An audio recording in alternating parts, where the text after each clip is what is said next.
Salut à tous, on est de retour cette semaine, on est au champ, on est en train de nettoyer. Bref, je vous parle de tout ça après le jingle, c'est parti.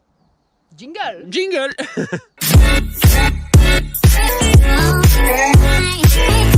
Bon, ben comme vous l'avez vu la semaine dernière, il n'y a pas eu de vidéo. Pourquoi? C'est pas spécialement de ma faute, je vous avais fait une belle vidéo, mais j'ai eu encore une fois un problème de son, eh oui. Alors cette fois-ci, j'ai enlevé carrément le micro externe de la GoPro. Et bon, ça va aujourd'hui, il n'y a pas du tout de vent, donc je pense que le son sera correct. J'en avais marre de louper des clichés. Donc j'en ai eu une partie, je vous ai filmé pas mal de choses. Donc je vais vous le mettre dans cette première partie de vidéo. Ça vous permettra de voir un petit peu tout ce que on a fait la semaine dernière. Donc comme vous le verrez, il y a du labour, enfin j'ai fait pas mal de choses, donc tout ça je vous le mettrai dans des extraits juste au départ. Et on se retrouve juste après pour continuer le nettoyage du paillage. Allez go!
Aujourd'hui on change d'outil. On est au champ de légumes. Vous voyez Mélodie là-bas ramasse quelques tomates. Et aujourd'hui j'ai pris l'outil Adam. Donc le gros décompacteur. Donc j'ai attaqué à décompacter cette partie. C'est un champ aussi que je voulais faire. Mais par contre ce champ c'est un champ que j'ai laissé inculte. On avait juste semé, vous voyez, des céréales dessus que j'ai laissé en place directement. Et là je cherche juste à recréer un petit peu de porosité dans le sol et à décompacter sans charruer justement. Donc je voulais vous montrer dans cette vidéo les deux types de travail en profondeur qu'on peut faire sur nos champs. Donc il y a besoin de labourer quand on a des sols trop sales, trop irréguliers, trop tassés. Mais quand on a des sols très plats comme ici, qui n'ont pas été spécialement cultivés, pas trop tassés et quasiment pas ça, là, vous voyez ça fait 2 ans hein, le champ qui est cultivé, et vous voyez on voit encore les rames de céréales si vous faites bien attention, et quelques petites herbes par-ci par-là. Donc l'intérêt de ça c'est de relever le sol, redonner de la souplesse et comment dire, que l'eau puisse rentrer facilement dans le sol, et de retrouver un sol homogène encore une fois au niveau de toutes les parcelles, parce que souvent les bordures c'est un petit peu plus tassé, là où on tourne au départ c'est tassé, et vous voyez là où c'est qu'on a les passages aux légumes, ça se tasse, donc ça permet de récupérer tout ça. Mélodie est là-bas en train de ramasser les dernières tomates folles qui ont repoussé, qui ont refait des tomates pour la fin de saison. Elle va s'en servir pour faire notre propre sauce tomate, on cuisine un petit peu pour l'hiver, ça nous permet d'avoir des conserves, et c'est dommage de broyer ces tomates juste avant qu'on nettoie le champ, parce que là après là ils ont prévu un peu de pluie aujourd'hui, hein, donc je vais être certainement arrêté. Je me suis attaqué à un petit champ parce que normalement il devrait pleuvoir, il donne entre 7 et 13. Ça nous permettra petit à petit de nettoyer et de passer à tous les champs. Donc entre temps on jongle entre les travaux de champ et le nettoyage des parcelles. On est le 2 novembre aujourd'hui, donc vous voyez encore depuis la fin de saison, ça fait un mois, on a toujours eu quelque chose à faire et on n'a même pas pu nettoyer les champs. Ce travail, on va travailler à une profondeur, je vais vous le mesurer, j'ai pris le mètre, d'environ entre 30 et 40 cm. Donc je vais vous montrer un petit peu comment je fais pour mesurer ça. Donc ça c'est facile, hein, vous posez quasiment... Ah, je suis trop relevé. Vous posez quasiment, vous avancez un petit peu et vous mesurez la portée qu'il y a. De toute façon ça se voit au niveau des dents, où c'est que je rentre à peu près, de ça. Donc on va dire qu'on est à la pelle, allez je vais vous montrer un petit peu. À la pelle on doit être à, par rapport à la dent, va dire à une quarantaine de centimètres dans le sol. Donc comme vous voyez, ça fait quand même une belle dent enfoncée. Ça permet vraiment d'aller chercher assez loin. Et après, de toute façon, le tassement ne se fait pas plus loin. Donc ça sert à rien d'aller chercher à 70 cm. Dans tous les cas, le tassement ne se fait que sur les 20 premiers centimètres à peu près du tassement. Ça dépend aussi du sol, bien sûr. Mais ici, c'est un sol qui se tasse que superficiellement. De toute façon, on le voit, hein, la croûte, vous voyez. Ça, c'est la croûte qui est un peu tassée. Voilà. Et dessous, après, on a de la terre meuble. Mais vous voyez partout, le tassement ne se fait que sur les premières parties de terre. Donc c'est normal, hein. C'est un sol ici assez stable avec des cailloux. Donc du coup, ça ne se tasse pas profondément comme les sols un petit peu sableux qu'on a vu hier dans l'autre champ, où c'est que ça peut se prendre en masse.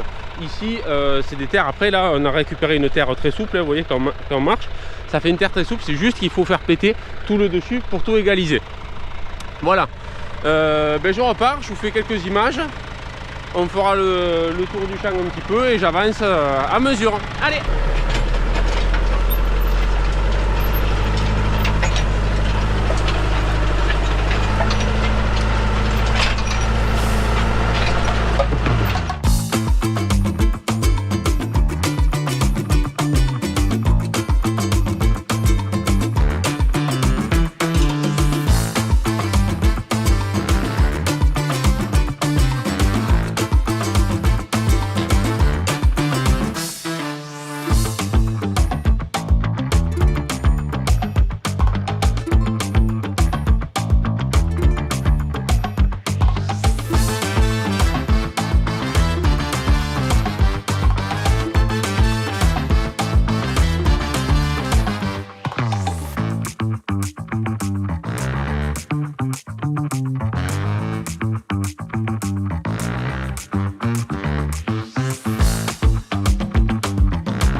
Bon, mais je crois qu'avec la meilleure des volontés, je vais être obligé d'arrêter.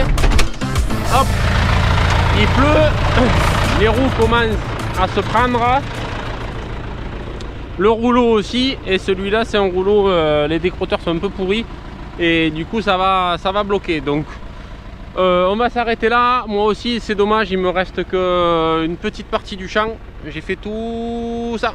Et il me reste que cette partie, donc là ça tombe bien, hein. Je sais pas si vous le voyez à contre-jour avec l'arbre, ça tombe bien, c'est parti. Donc bon, ça il avait donné, ils avaient donné une 7 à 10 mm aujourd'hui, donc on verra bien, j'espère, tant mieux, j'aime bien être bloqué parce qu'il peut, enfin. Donc voilà pour ces travaux un petit peu lourds. Je voulais vous montrer un petit peu les deux systèmes qu'on utilisait et pourquoi on les utilisait à ces usages là. Donc la charrue pour retourner et enfouir les herbes et retrouver un niveau de sol sur les terres très compactées, plutôt sablonneuses et assez tassantes. Et j'utilise le décompacteur donc pour récupérer une hauteur de sol, enlever les zones tassées mais sur les terres qui ne tassent pas profondément, et ça évite aussi les inversions de sol, donc mettre ce qu'il y a dessous dessus, et ça permet de laisser le terrain en place et juste de récupérer de la hauteur de sol. Voilà un petit peu pourquoi j'utilise ça. Donc là j'ai beaucoup de champs à faire, peut-être il y aura ça aussi sur la vidéo de la semaine prochaine. On va voir ce qu'on va faire en fonction du temps. Et une petite pensée pour les Bretons qui ont dû avoir quelques dégâts avec les conditions climatiques qu'il a fait hier soir. Je voulais juste dire ce petit mot tout à l'heure, j'ai oublié de le mettre dans le dernier passage. Donc courage à vous si vous avez eu des dégâts. 200 km/h c'est très compliqué. Ici on a l'habitude des 120-130 et ça commence à remuer fort. Donc voilà, j'espère que vous n'avez pas eu trop de dégâts. Bon courage si vous avez des travaux à refaire. Une pensée à tous les maraîchers qui sont en difficulté. Allez, on a fait 2 rangs de plus. Bon, cette année c'est assez facile parce que le champ est très propre, vous voyez, j'ai quasiment pas robiné ni j'ai rien broyé, j'ai même pas enlevé les branches et je suis même pas passé avec la souleveuse à paillage parce que ça se fait très bien. Comme on a la chance d'avoir de la pluie, du coup le paillage s'enlève très bien. Vous voyez comment c'est. Ça s'enlève très très bien, c'est très souple, donc il suffit de faire une petite vague et il y a tout qui s'enlève. Donc vraiment super content, même avec les fruits, on a gagné vachement de temps parce que déjà on est venu un peu hier après-midi, on en a fait une partie. Ce matin on continue et du coup on est déjà là au bord du champ, il nous reste 4 rangées. Donc ça va se faire très très bien, c'est plutôt très cool parce que des fois c'est l'enfer quand il y a un petit peu de chien-dent ou du sorgho sur l'autre champ, on galère à fond. Et là, ça se fait très très bien. Donc je suis content parce que j'ai gagné du temps, j'ai pas eu besoin de broyer, j'ai pas eu besoin de soulever. Et du coup, le paillage est déjà tout enlevé. Autre chose, autre point, pour ceux qui reviennent, vous verrez dans l'autre champ qu'on nettoiera, il y a du paillage biodégradable. Ici, on n'en a pas mis. Ceux qui sont intéressés, vous pouvez regarder les vidéos de l'an dernier où c'est qu'on avait eu des soucis à l'autre champ. On avait mis du paillage dégradable sur melon et ça avait été de l'enfer. Ça s'était complètement sali. Il y avait eu plein d'herbes qui étaient sorties et la culture avait été très sale parce qu'avec le poids des melons et les herbes qu'on avait là-bas, ça avait tout transpercé et ça avait été très compliqué et très sale. Donc juste sur ce champ, on a fait un paillage standard qu'on retire.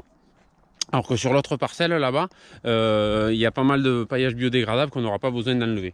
Voilà, allez, on s'y remet, madame. C'est très propre. Mais bon, on est content, il pleut, il fait gras, ça nous change un petit peu de façon de travailler et c'est vachement plus agréable. Et ça colle pas trop aux chaussures, donc c'est nickel.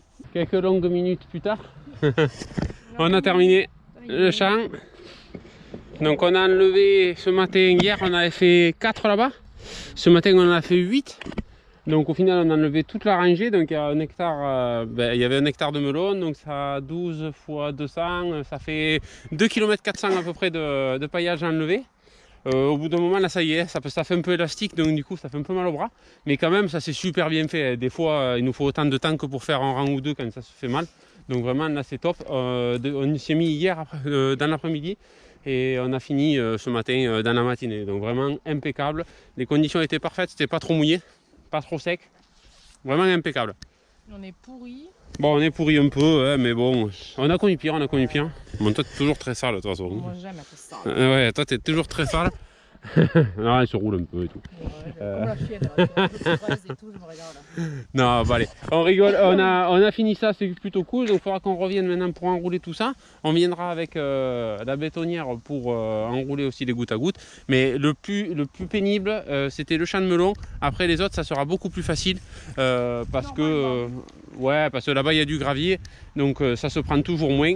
Et puis bon, dans tous les cas, c'est plus petit, donc et il y a du paillage biodégradable, donc il y aura beaucoup moins de rangs. Allez, c'est parti, on remballe et on se retrouve ultérieurement. Allez, on est le lendemain matin, il fait toujours aussi beau, vous voyez, de bon matin. Il y a un petit peu d'humidité. J'ai démarré le tracteur pour le mettre à chauffer parce qu'on va repartir faire du décompacteur. Donc je sais pas trop quel morceau j'aurais pu vous mettre juste avant, ou c'est que je le faisais dans l'autre champ. Bref, je vous réexpliquerai tout ça au champ. Mais en gros, on va sous-soler au lieu de labourer complètement en retournant la terre. Parce que c'est des champs qui sont propres, vous verrez, c'est des champs qui sont propres, qui ont juste besoin d'être ressoulevés parce que je ne les avais pas fait les autres années. Allez, c'est parti et on se rejoint au champ dans un moment.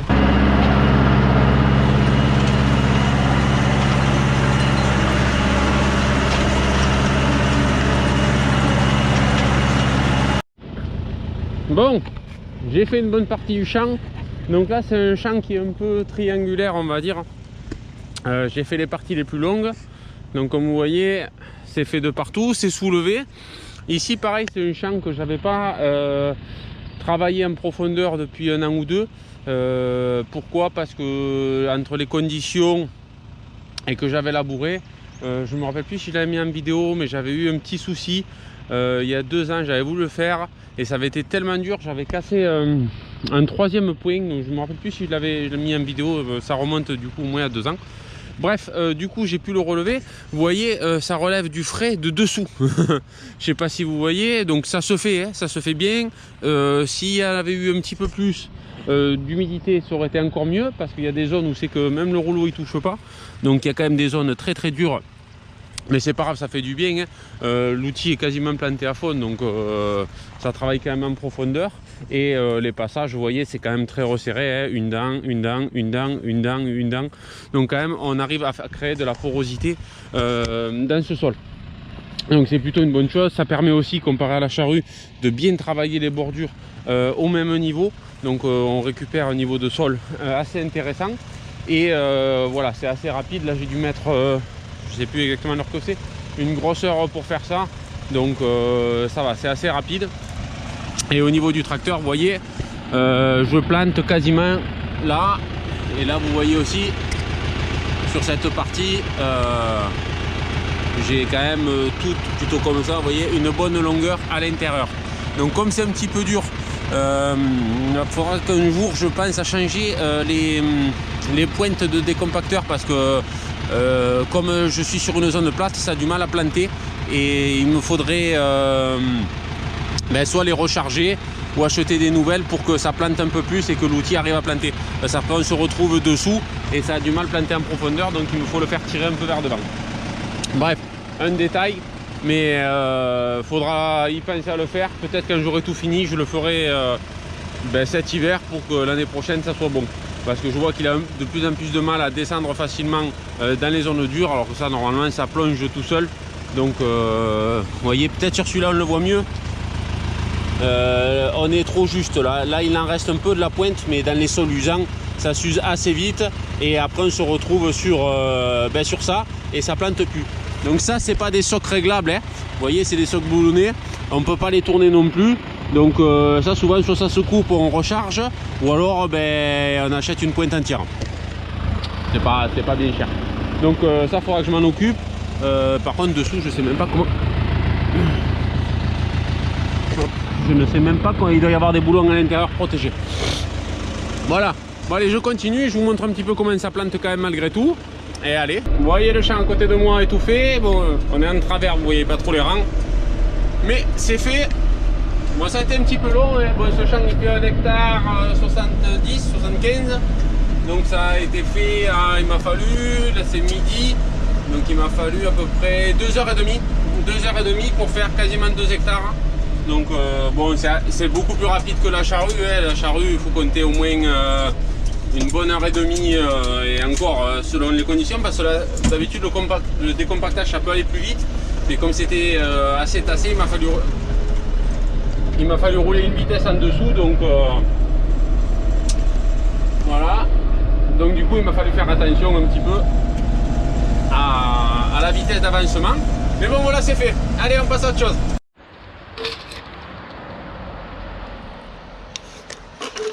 Eh bien, il a plu encore cette nuit, c'est plutôt cool. Moi je suis assez content qu'il pleuve assez régulièrement ces temps-ci. Ça faisait longtemps qu'on n'avait pas eu un temps un petit peu humide avec le sol. C'est beaucoup plus agréable pour travailler. Vous avez vu, du coup j'ai bien fait d'y aller hier parce que aujourd'hui c'est bloqué. Je comptais y retourner faire le petit champ d'à côté aujourd'hui, mais tant pis, on remettra ça plus tard. C'est pour ça que j'en ai profité de le faire hier. J'avais vu qu'aujourd'hui, les fins de semaine, il ferait un petit peu de pluie. Donc je voulais en profiter pour terminer tout ça. Donc j'espère que cette petite vidéo vous aura plu. Je vais l'arrêter là parce que je pense qu'avec le premier montage de la partie que vous n'avez pas vu la semaine dernière, ça risque d'être un petit peu long. Et puis moi je suis bloqué pour la fin de semaine. Donc cette fois-ci, je voulais vous sortir une vidéo vendredi. C'est pour ça que je l'arrête là ce matin. Je vais monter tout ça pour que vous l'ayez en ligne demain. Donc je voulais aussi revenir sur le fait, parce que je ne sais pas si j'ai pu l'intégrer dans la première partie, donner du courage, donner de la force un petit peu à toutes les personnes qui ont tout perdu en Bretagne lors de la tempête Ciarán la semaine dernière. Une petite pensée pour eux, pour ceux qui sont du groupe de maraîchage. J'ai vu qu'il y avait beaucoup de dégâts, beaucoup de serres cassées, c'est vraiment un petit peu désolant. Vraiment, ça donne vraiment pas envie de tout reconstruire parce que vu les dégâts, il y a tout de cassé, il y a tout de plié. Et vraiment, courage à vous, franchement, j'espère qu'entre vous, vous pourrez avoir une bonne entraide dans le coin, essayer de faire peut-être des rondes entre chaque exploitation, essayer de requinquer ça pour ceux qui ont le courage de s'y remettre. Vraiment courage à vous parce que c'est pas évident, ça met un coup. Courage aussi aux personnes dans le Pas-de-Calais. Là j'ai vu aussi il y a des grandes surfaces qui sont inondées. Donc ça, inondation on connaît très bien, hein, nous ça c'est les paysages comme ça, ça arrive chez nous aussi. Et c'est aussi ça, c'est infernal parce que autant la tempête c'est rapide. Ouais, et ça dure pas longtemps, autant là, les inondations après pendant un mois on reste pris dans l'eau, c'est vraiment compliqué, donc courage à vous. J'ai vu que c'est pas fini encore, donc j'espère que pour vous ça ira. Donc mis à part tout ça, merci à vous tous de suivre chaque semaine. Je vous dis à très bientôt dans une prochaine vidéo. Ciao ciao.